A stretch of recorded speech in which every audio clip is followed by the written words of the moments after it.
What is happening, guys? Welcome to the TIF podcast. This is episode 8, and this is a review or predictions. I do believe it's now week 30 in the Premier League. Let me just double check that for you. But of course, we will certainly be previewing and predicting the games that will be taking place this weekend. Yes, it is week 30. So let's just look at some of the fixtures that will be taking place in the Premier League itself. So we'll start off with Crystal Palace Brighton. Obviously, Crystal Palace. I do believe they lost their last game. It was a very difficult game for them. But on this occasion, I will certainly be calling a draw on this game. With Cardiff, West Ham, Cardiff may certainly pull one out of the bag for me. Again, it will be an extremely difficult challenge for them. West Ham did spend a lot of money in the summer. My one question is West Ham fans is what's happened to Felipe Anderson.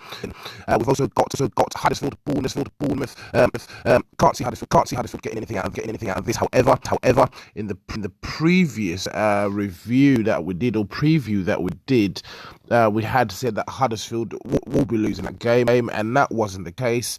They ended up winning. I do believe. Let me just double check that for you, and I believe that was the midweek fixtures. Let's just double check to see what ended up being the score. They ended up winning to Wolves actually. If you all do remember, it was a 1-0 victory. So absolutely unexpected whatsoever. And then the next game they played, of course it was against Brighton, and they ended up losing, of course. However, their next fixture is at Bournemouth, and can't see it getting anything out of this particular match. We move on to Leicester, Fulham. Leicester, new manager Brendan Rodgers, as well as Fulham with Scott Parker. Obviously, Brendan Rodgers wants to get his first win under his belt. Would he get it at Fulham? Chances are that this would happen. No major news to report on that particular fixture. But Jamie Vardy is obviously fit despite needing stitches in his tongue after a clash of heads at the loss at Watford.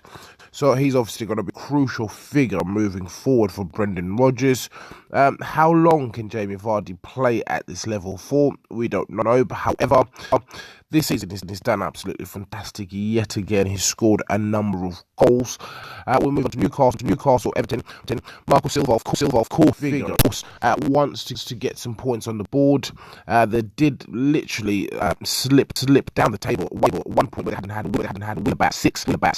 They are currently sitting in 10th position with 37 points. So of course, it's not relegation battle kind of situation for Marco Silva and Everton. But they won't be in a European competition at the end of the season, and as it stands, they're nowhere near that. You've got the teams such as Watford and Wolves up there. They're battling for those two positions.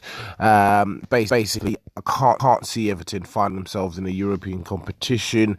So that is that particular fixture. Then we move on to Southampton, Tottenham off the back of a victory in the Champions League. They obviously want to maintain their momentum, because I do believe they've gone on a run of about 3 games without a win. So of course they want to get a win on the board again with the Premier League. Southampton pretty much battling relegation at the moment. It's going to be a difficult one for them, of course.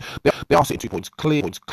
So if they can obtain a draw from this game, which would actually do absolutely everyone favours within the Premier League, that will leave Southampton 3 points clear, depending on how Cardiff's results goes.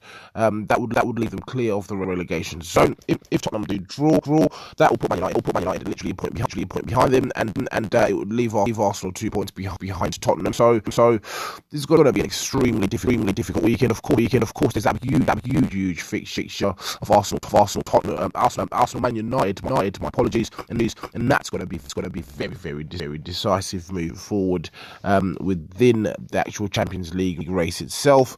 And the final fixture on Saturday, which is going to be the late kickoff, is Man City versus Watford. Can't see this going any other way. Of course, Man City have won 1-0 in the last two games. I do believe they haven't been blowing teams away, but You win at any cost. You play, even if you're playing then terrible, and if you're still getting a 3 points, that is what's most important.